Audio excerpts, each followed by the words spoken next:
Илинденска безброј всушност има бележан број, има белег, голем и вреден со мемориски код, со вредности кои одамна ги минуваат рамките на градот Скопје, Република Македонија и Балканот. Ја не можам да замислам колку пари се 9 милиони плюс 200.000 евра. Со 9,2 милиони евра. Ја одма се сетив на едни ученици кои учат во основното училиште Конгрес и Манастирит. Тоа се едни две бараки, поставени уште после земјотресот 1963 година, кои прокиснуваат, кои немаат табли како што треба да имаат, каде клупите се скршени и верувале или не, во тоа училиште водата не се пиена, децата им викаат донесете си по пола литро вода од дома. Убаво би било да се заштити сето културно наследство на Република Македонија.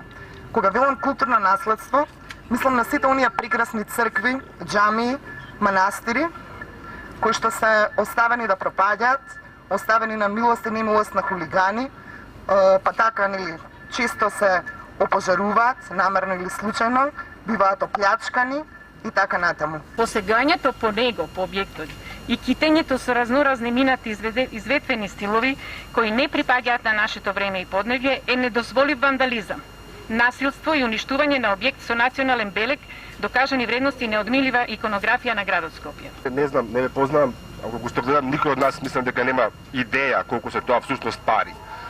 Што се може да се купи и направи со тие пари? Врвно авторско дело со антологиска и препознатлива вредност.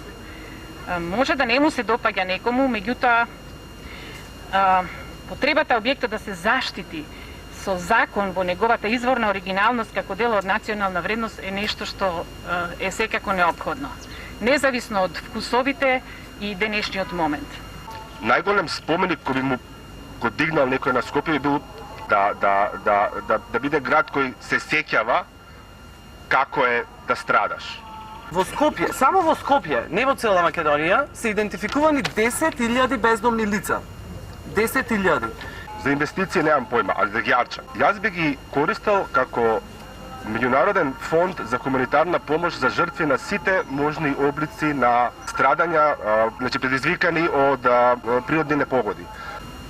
Познавајќи ги докажаните квалитети на авторот, сметаме дека со неговите способности може да одговори на барањата на инвеститорот за отстранување на сите утврдени техничко, технолошки и експлоатациони слабости на објектот. Тоа училиште е во центарот на градот, е залепено до економскиот факултет. И веројатно од тие 9 милиона, 2 милиона би дал да се доврши тоа училиште. Сите интервенции што би се направиле на објектот, особено во обликовниот сегмент, без авторовото учество е грубо нарушување на интелектуалното авторско право, утврдено со закон. И да не мора, исто мене лично ми се случи, негде во 2 пополнок да носам инфузија затоа што јас се онесвестив. Затоа што немале во ургентен центар во Битола инфузија. Со 9 милиони евра не можете да купите историја, нити идентитет. Изгледа дека ни име не можете да купите за тие пари. Со 9 милиони евра не можете да купите среќа, радост, убавини. Можете да купите чиста вода, топли оброци, шаторски крила, може да купите превоз за такви работи на оние места каде што на некого тоа стварно му треба. За толку пари, меѓу останатото би инвестирала стручни компетентни тимови кои ќе изработуваат студии и елаборати за оправданоста на секој денар народни пари потрошени во милионски инвестиции. Акција за бранење на човековите права на ЛГБТИ лицата, јас бев нападната во Битола, па затоа би направила можеби некој мал центар за заштита на лица и активисти кои ги бранат овие права, вклучително со програми за промовирање на еднаквост, прифаќање и разбирање на сите различности во нашето општество, не само на основ на сексуална родова ориентација. За илустрација, дека не зборувам за нереални суми и нереални амбиции, Скопје зафаќа површина од 57.000 хектари. На интернационалниот конкурс распишан минатата година за проширување на Москва, кој што зафаќаше површина од дупло повеќе, значи 150.000 хектари, беа поканети 10 елитни урбанистички тимови од светски ранг. Хонорарот на секој тим од 10 луѓе кои што работеа 6 месеци на овој огромен проект беше по 250.000 евра. Чим во центарот на градот имаме такви училишта, можеме да замислиме какви се училиштата во руралните средини. И сега лицата, корисниците на социјална помош, не смеат да имат ниту еден денар приход во текот на цела година за да бидат корисници на социјална помош. Во услови во какви живееме ние, за некои луѓе тоа е буквално единствениот залог што го добиваат во еден ден. Јавни површини, тротоари, улици и објекти во Скопје за лицата со пречки во движењето.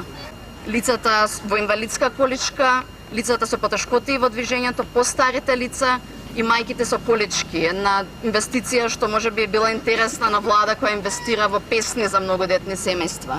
Може би требала да створи услови за тие многодетни семејства да се движат низ градов. За толку пари, за 9 милиони евра, може да се изработи и делумно да се изведе вистинска сообраќајна стратегија за град Скопје, затоа што проблемите во сообраќајот не се решаваат со пренаменување на сите пешачки и велосипедски површини во скапи паркинг простори. Кој што ќе се дрзне наново да пишува историјата, ќе мора да се погрижи претходно за она што се случило пред нас. Би направила шелтер за бездомни лица, но со целокупна програма за нивна обука, квалификација, доквалификација, преквалификација и олеснување на процесот за нивно вработување и повторно осамосталување во нашето општество. Со тие 200.000 евра ја би засадил дрво. Благодарам. А со кусурот, те засадам дрвце на секој ти уште кај ќе најдам малку земја. Со 9 милиони евра ја би направил една влада во барокен стил и не знам, например, во пробиште да стане, затоа што не знам и тие слуги, тие сакаат барок веројатно. Тоа ако сте, да може да иницијатива, толку.